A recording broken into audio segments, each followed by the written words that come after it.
Josh Fenton, CEO and co-founder. Let's go right down to the University of Virginia and chat with Jennifer Lawless. She's the chair of the political science department, and she knows everything that is going on in Washington, D.C. these days, as well as the big governor's race in Virginia. Professor, thanks so much for joining us. I'm happy to join you. Okay, let's go to Washington, D.C., the roller coaster ride of President Joe Biden. It had been going downward at a steep pace for a long period of time. But what goes down maybe comes back up, and his polling numbers are a little bit improved. He was down to about 41%. Now a number of the polls have him up towards 50%. Talk about that polling. Yeah, so this is obviously good news for Biden, and it's not only that his aggregate polling numbers are on their way up, but so is his level of support among independent voters. And independent voters are the ones who ultimately decide elections, even though they're such a small sliver of the population. But I think part of the reason that we're seeing these numbers go up is because it looks like we are approaching what will be a deal on the Biden economic agenda. And you could see that in his confidence yesterday. He gave a speech in Scranton, Pennsylvania that went on for a very, very long time.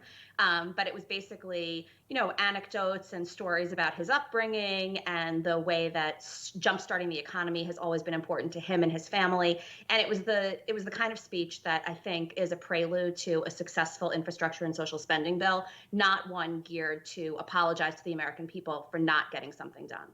Okay, so let's take each of the two components. Infrastructure bill, there's been strong support. Even members of the Republican Party support this. It's been pending really since February, but it got tied up with this massive social spending initiative, which started at $6 trillion, according to Senator Sanders from Vermont, and is now somewhere around 1.6, 1.8 trillion. Is that the right number? That's right. So the infrastructure bill was being held up in the House by the progressives, who wanted to link it to the social spending bill because they felt that pulling out all of the soft infrastructure stuff from the infrastructure bill was not an acceptable way to proceed. So what they did was they linked it to the social spending bill so that they would not vote for the infrastructure bill, infrastructure the way that we traditionally define it, like roads and bridges, unless they could also be guaranteed that their social spending on programs like after school care and family leave would get funded. Ultimately, it looks like we're going to be at a little less than $2 trillion for that social spending bill, but that's $2 trillion more than what currently is at stake. So in play. So, I think it's not the victory that progressives wanted, but it's hard to sneeze at $2 trillion in social spending. Nancy Pelosi has said that she plans to call a vote on the infrastructure bill by October 31st. And to me, that signals that there is an agreement in place because she's not going to pull the bill again and not have a successful vote. So, I think it's okay to do that once. It's not okay to do it twice, which suggests that she has the votes from the progressives. And is that a good date? Is Halloween a good date for a vote in a very contentious environment? Maybe they can all wear costumes. It'll lighten the mood. A little unclear. I do think that getting this done before Thanksgiving was vital. Most people are not paying attention to next year's midterm elections yet, unless they're donors or candidates themselves, which means that the Democrats are going to be able to tell the American people that they passed these two massive bills that were part of Joe Biden's agenda. And that will, I think, position the Democrats to stave off some of the losses that they would otherwise wind up with. Let's talk about how we got there. And since last time we spoke, there was a very contentious couple of days where Bernie Sanders placed an op-ed piece in a leading West Virginia newspaper, which is kind of out of bounds in the United States Senate. You don't go into somebody else's state and proverbially poke the bear, but he did. Senator Manchin responded with, let's say, unkind words on the record. But yet it somehow sparked the two of them getting together after a meeting in the White House. Is that correct? Is that the right? That is right. Although apparently the Sanders campaign or the Sanders office did alert Joe Manchin to the fact that the op-ed was coming out. So he wasn't caught blindsided, which I think demonstrates at least some degree of respect and collegiality that still exists in the Senate. It's hard to imagine that heads up being given in the House of Representatives. But yeah, I think that when you have a public debate like that, and it looks like Joe Manchin can no longer exclusively take the high ground, Bernie Sanders pointed out that he was stymieing the economic agenda, and in a way that garnered a ton of national attention, Joe Manchin really had no choice, I think, but to say, all right, I'm semi-reasonable. Let's see what we can get done. And do Democrats understand, mainstream and progressive Democrats, understand that West Virginia is as conservative a state as there is in the Union? And Joe Manchin holding that Democratic seat in the United States Senate is really an aberration, and is the only reason why the Democrats are in play for any of these pieces of legislation. I would say no, right? I think that people are thinking, well, let's replace Joe Manchin with a good, solid Democrat who supports democratic values. And the reality is replacing Joe Manchin would be with a Republican who doesn't support any democratic policy principles. But this also is why the margin in the Senate is so important. If the Democrats can pick up a seat in Pennsylvania, for example, Joe Manchin becomes a lot less important. And I think he's aware of that as well and trying to extract everything he possibly can while he's the pivotal member. As we like to call him here, President Manchin. But let's go to that other pesky Democrat that drives many a progressive crazy, is the senator from Arizona, who this week was coined, I guess the discussion was, who's the most effective Republican in Congress, and it was Democrat Sinema. That she has been so difficult to nail down in all these negotiations on this social spending legislation. And now it appears that she is opposing the proposed corporate tax structure, which is a key component to it. What does all this mean? I think the problem with Senator Sinema is twofold. The first is that she apparently is only willing to talk to and negotiate with the White House. She's not willing to have these conversations with Chuck Schumer or Joe Manchin or the Democrats in the Senate. And so she's sort of leaving them hanging out to dry because they don't know what it is that she's asking the White House to do. So they don't know if they're going to then be able to get other Democrats on board should she and the White House come to an agreement. The second thing that's tricky about her is that she started out as a pretty progressive legislator. Joe Manchin has always been Joe Manchin. Kyrsten Sinema has sort of morphed into this moderate in Arizona because she wants to run and win statewide. And so it's not always clear where she falls on these issues, and it's not always clear what her negotiating strategy is. With Joe Manchin, you might be annoyed, but you kind of know what you're going to get. With Kyrsten Sinema, it's more of a wild card. But with not to the same degree as West Virginia, but Arizona is about as purple a state as there is. And it may be a little more red than a little bit blue. So isn't she right in some degree? I'm not saying her strategies are right, but if she goes hard left, she's gone and that seat turns red. Well, it's unclear because it depends who her opponent is. Mark Kelly was elected statewide, and he's not holding anything up.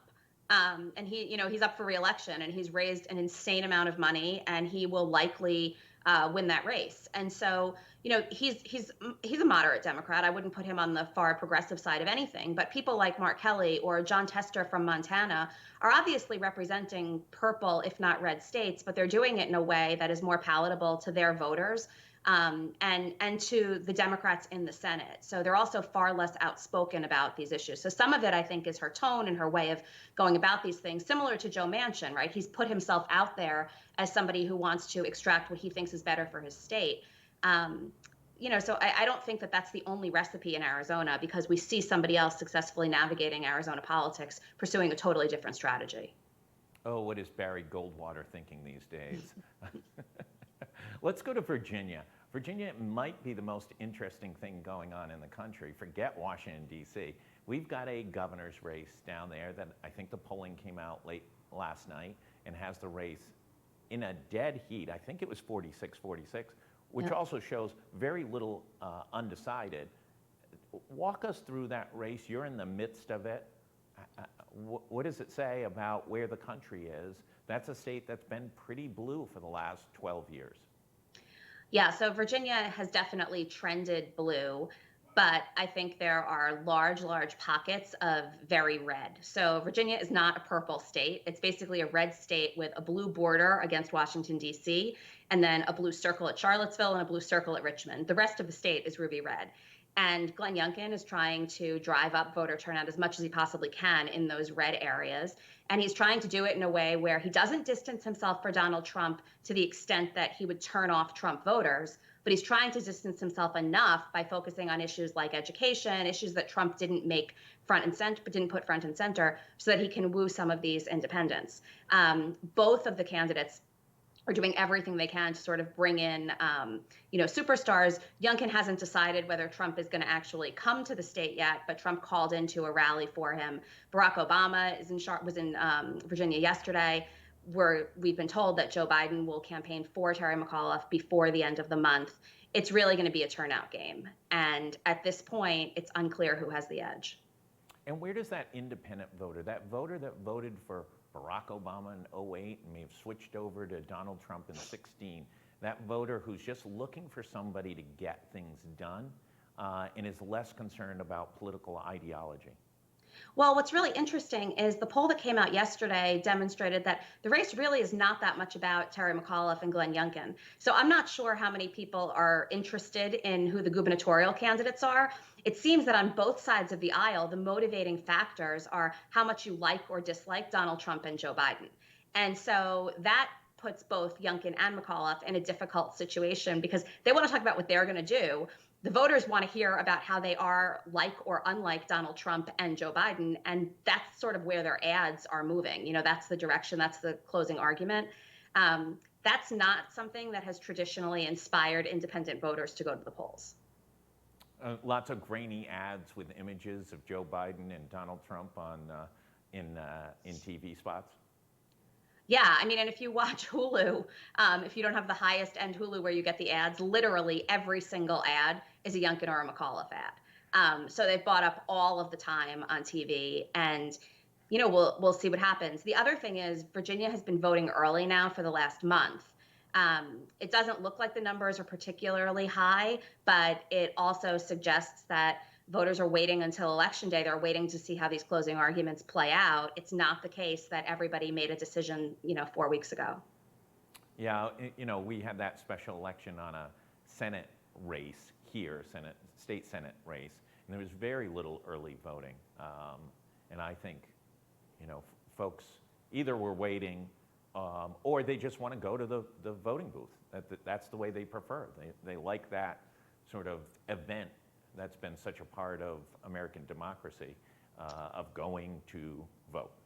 Right, and candidates hate that because they would like to lock in their votes before something terrible happens, right? They have no idea what's going to happen tomorrow or the next day or what surprise might come out. So it's not ideal for the campaigns, but I think it is something that really taps into civic engagement and civic duty.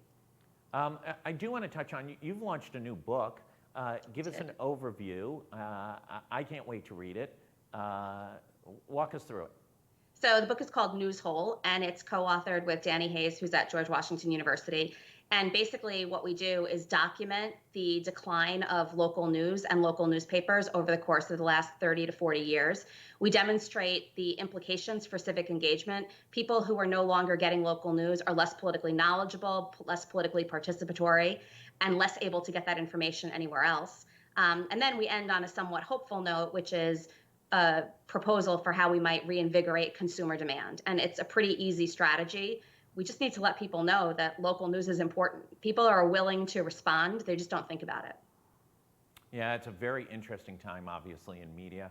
We've been at it for 11 years and grown from, a complete zero to last month, 1.7 million visits to the site in a state of, 1 million people, 1.1 million. So right. It's a really, really interesting period of time. I think there's a lot of, I'll say, complaining more so than action in traditional media, because there's a lot of ways to engage people, a lot of ways to invigorate, but it's hard when you're in a big corporate structure where you can't make change and things like that. And so many of America's newspapers today are owned by really 2, 3 major conglomerates who are seem more interested in cutting than in investing. And frankly, with ad revenues moving to places like Craigslist, where you can basically, you can micro target who your readers are, it's just not, it doesn't make sense for like these big companies that were going to spend tons on ads to continue to do so in the newspaper. The rates are higher and it's a less targeted consumer base. So that's a problem. The other thing I would note is that you guys are unique, or if not unique, certainly unusual. About 85% of the successful online news outlets are, concentrated in about 8 states. So, in 42 states across this country, there is no GoLocal. There's no opportunity for people to get this kind of information that they used to get from their local newspaper. And so we just wind up with a situation where people know less and they do less. Yeah, I'll give you one interesting fact about the influence of Craigslist on newspapers. Rick Daniels, who had been president of the Boston Globe for many years, came and worked with us for a little less than a year as our CFO. He told me that in a 3-year period, the Boston Globe's employment ads revenue went from $200 million to $1 million. That's how impactful Craigslist and other online ventures were to those dollars. So, an incredible impact by digital companies on a host of different aspects of it. And listen, we're doing it to the Journal on obituaries. We now have 50% more obituaries, and they're free. They're free on GoLocal. So that's a significant impact. So can't wait to read the book. It's a very, very interesting time. As always, I appreciate. But one last question, what should people be watching for over the next few days? I think the Virginia governor's race is where everybody's eyes should be focused. There's going to be more polling coming out over the course of the next few days. And if Donald Trump ultimately goes to Virginia, then I think that can be taken as a sign that Glenn Youngkin is worried. Trump goes is a sign of worry. Does that I think mean, so, because Trump generates enthusiasm among that base to turn out. And is the fact that Biden, Obama, Harris are coming in for McAuliffe a sign that he's worried about getting voters out, especially with Harris, trying to make sure that African American voters get energized? I think so, but it's a little bit different because there's not much of a downside to bringing out people like Biden, Obama, and Harris. With Trump, you're definitely turning off some voters as well. So I think it'll speak a little bit more to Youngkin's internal polls and who he's able to rely on. Professor Lawless, as always, thank you very much. This was tremendous. We now have a good insight as to what's going on in Washington, D.C. For everybody else, stay tuned. Enjoy this insanely spectacular fall weather. Never seen a string of like this before.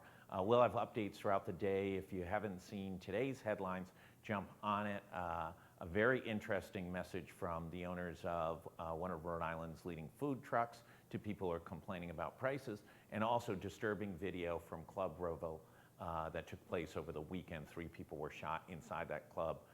There's video as to exactly, you get some sense of what was going on in that facility. Thanks, everybody. Stay safe. If you haven't gotten vaccinated, do it, and do it soon. You want to be safe. As people move indoors, there will be more spread of the virus. And as people get vaccinated, everybody's better protected. Thanks, everyone.